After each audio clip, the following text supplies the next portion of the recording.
G'day, welcome to another edition of the RDFNL Footy Show. Looking back on the past round, my name's Yeendy. I'm joined by Tara Murray from the Star Weekly, and the season's really starting to unfold. We had a few big wins on the weekend, and I think we'll lead into that with our first talking point. The Tigers are on the board. I was surprised by that margin. I actually tipped Broadford as well, so I probably look like a little bit of an idiot now. But nearly a 100-point win for Lansfield out there. That's going to give them a lot of confidence. As we all know, they've gone back to bringing back local footy, and that's what it's about for them. Got a lot of locals back, a lot of the older players, and it's shown there with a win early in the season. Yeah, and does that show just, I guess the club's looking for a lot of positives? That's a really big thing for them now, isn't it? It is. Any wins are positive for any of those clubs struggling down the bottom of the ladder, and it's probably sort of showing they are on the right track, that they are starting to get that confidence as a group and bond as a playing group as well. Excellent. What does that say about Broadford, I guess, at this time? They've still got a little bit of work to do. It is, and obviously that we knew they were struggling. Obviously, they lost by over 200 points the week before against Diggers Rest. And they've got another interesting match coming up this week with Rockbank as well. So it will be interesting to see. We know they are struggling, but I didn't think the gap between Lansfield and Broadford was that big. Yeah, I agree. I mean, the upside there for the Roos is their under 19.5s are sensational.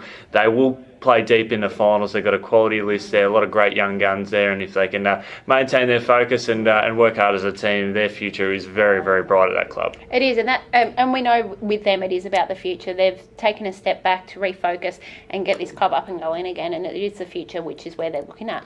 Just a minor concern there for the Tigers that Matt Bowden injured his ankle in the last few minutes of the game.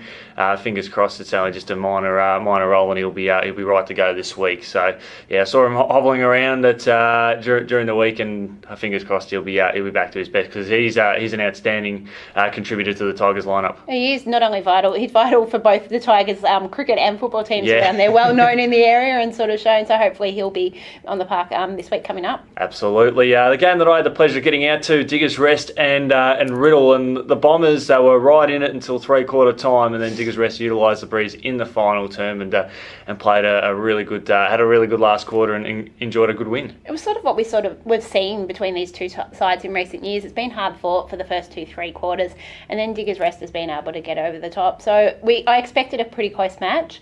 Both these sides everyone's saying will be up there come the end of the season. For the Bombers now, that leaves them 0-3. For most sides, you'd be a little bit concerned, but this is a situation the Bombers seem to find themselves in regularly. They have a tough start to the season, struggle to get wins, and then they get firing.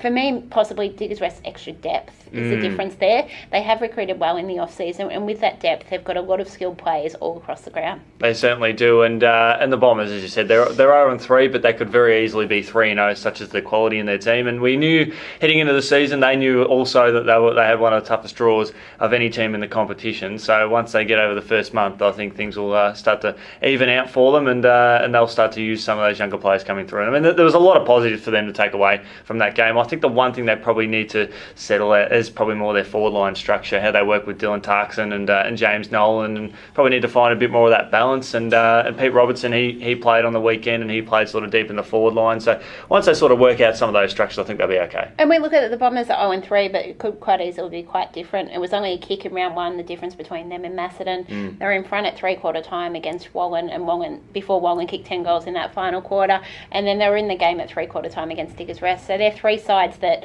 we all expect to play finals, and the Burrows were in all three of those matches. So a couple of kicks either way, different story. And speaking of Wallen, also the other big talking point, they had a thrilling win over the Sunbury Kangaroos. It is. I was following these scores. I was out at a Ballarat Football League match and following these scores, and I was seeing Sunbury in front all day. I'm like, oh, this is interesting, and thought the game would be nearly over. And 5 minutes at the end of the game, Wallen's kicked a couple of goals and hit the front to get that win. Look, for Sunbury Kangaroos, they'll be disappointed.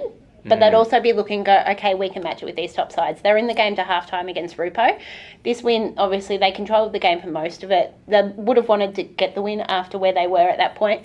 But then at the same time, they lost their skipper, Daniel Gregory, in the first quarter with a serious knee injury. So they didn't have him. Curtis Schultz, who kicked a bag the week before against Rockbank, was also off before half-time. So they only had 2 players after that. And then they were run over the top of Wallen. And you've got to look at Wallen. That's 2 weeks in a row. They've come from behind at 3/4 time. shows they've got a lot of fitness and a lot of depth that they can run out those games, but they probably don't want to be doing that every week. They'll probably be wanting to be in front at 3/4 time and then building on that instead of having to come from behind. And I think that's a reality too. As positive as that is to be able to have the strength to overrun sides, you're going to come across good sides that may hold firm. You realistically, you want to be the side that's in front for most of the game and be the strongest side in the second half, not necessarily put it all in that last few minutes. We know Wallen, they're very hard to beat at home. And that's it. And you look, Wallen's 3-0, but they've got a lot to build on, and that's a positive thing for them. They've come out, they've started the season like they would have, but they've still got a lot to build on, and that's a good thing for them going forward. Exactly, and their preparation has been as good as any team in the competition, which we have spoken about over recent weeks. And we'll touch on a little bit of the other games. Wood and Heskett had a really big win over Rockbank. We did highlight on last week's show that the Rockbank were going to do better than their 2 goals performance over the first 2 weeks, and they come out and they did pretty well in the first half or so. It is. I actually spoke to both matches after the match, and speaking with Lee out there at Rockbank, he said despite the scoreboard they are improving, so it is hard, and he does think that the gap between the top sides and the bottom sides has actually grown, and he said they're working their backsides off, and it's just about making sure they're getting those skills right, and they think they have a lot of improvement with them still to come. For Wood and Heskett, for them, it wasn't about the margin, it was just making sure they were sticking to what they want to be doing on the field. And speaking to them, there's a lot of positives, not only on but off the field. I think the culture at the club has sort of changed. It's a little bit more professional, and they're 3-0, and that's the position they wanted to be in, considering this draw they had to start the season. Melton Centrals and Romsey, a good contest. The Redbacks running over the top of Centrals in the second half. It is for a second straight week. Melton Centrals have heading into that second half, but haven't been able to hold on against first Wood and Heskett, now Romsey. For the Redbacks, it's getting that first win, and that's showing that those young guys can run out the game and get those wins. They're the wins they need if they want to stay around that top 6. Yeah, definitely right there. I mean, they're 2 sides that are probably going to be pushing. Centrals have showed significant improvement in the off season, and we probably expected that with that. And then we'll say that right throughout the year that playing group needed a couple of years to really sort of settle in under Coach Spraley there, so it's sort of working out well for them, and I think Romsey, they'll be looking to just build, because they didn't have the best pre-season that they possibly could, and we're starting to see that after their shock round 1 result or round 2 result, we'll start to see that change. I think so, and we all thought round 1 wasn't a true indication of where they're at, and I think that was probably a better indication. With Melton Centrals, they said they're going to improve, but whether or not the results showed that, that's the question. And they won round 1, and they've been in both their round 2 and 3 matches in the second half, so they are definitely showing that improvement. And we'll just quickly touch back on Anzac Day last week. A good game there, but for the Sharks, had a really good win over the Cats. It is. I'm not actually surprised by that. I think at this stage of the season, the Cats are going to build into the season. They had a slower pre-season than they normally would have, a late appointment of the coach and some of those senior players coming back into mix, and the Sharks are flying early on. They've still got several players to come back into that side as well, so not surprised by that result at all. Poor Dean Park couldn't take a trick. He couldn't play due to injury in Anzac Day last year, and the same thing happened this time around. But they seem to hold themselves and match up well.